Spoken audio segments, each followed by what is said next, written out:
الحمد لله رب العالمين الرحمن الرحيم مالك يوم الدين إياك نعبد وإياك نستعين اهدنا الصراط المستقيم صراط الذين أنعمت عليهم غير المغضوب عليهم ولا الضالين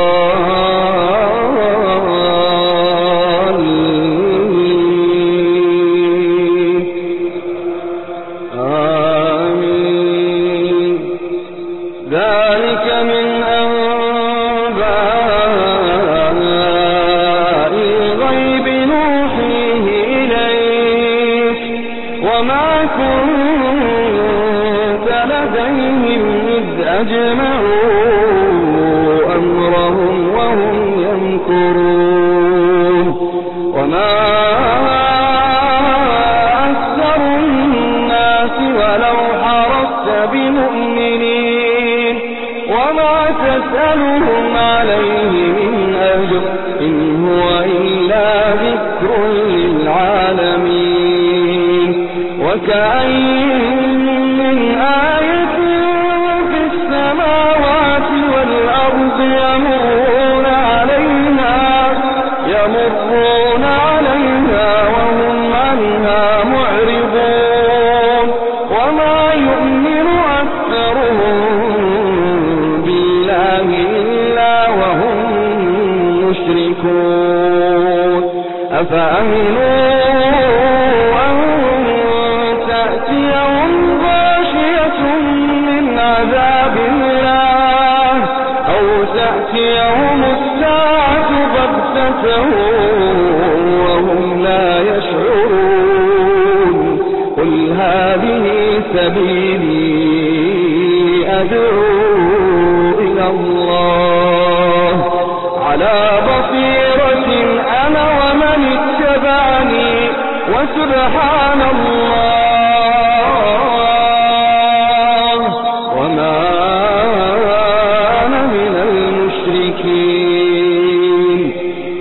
وما أرسلنا من قبلك إلا رجالا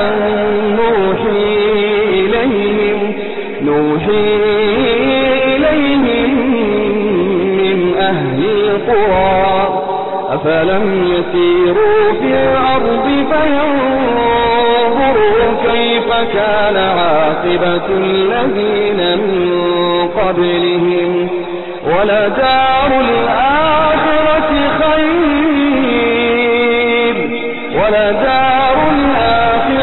خير للذين اتقوا أفلا تعقلون.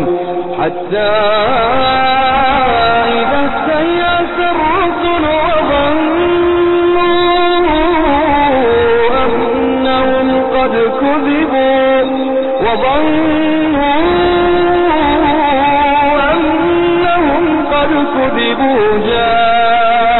جاءهم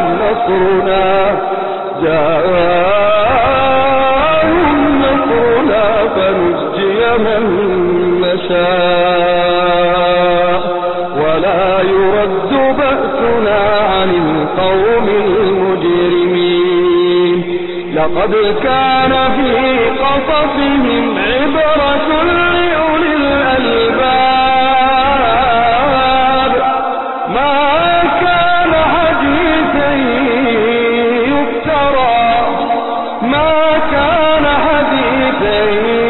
يفترى ولكن تصديق الذي بين يديه وتفصيل كل شيء وهدى ورحمة لقوم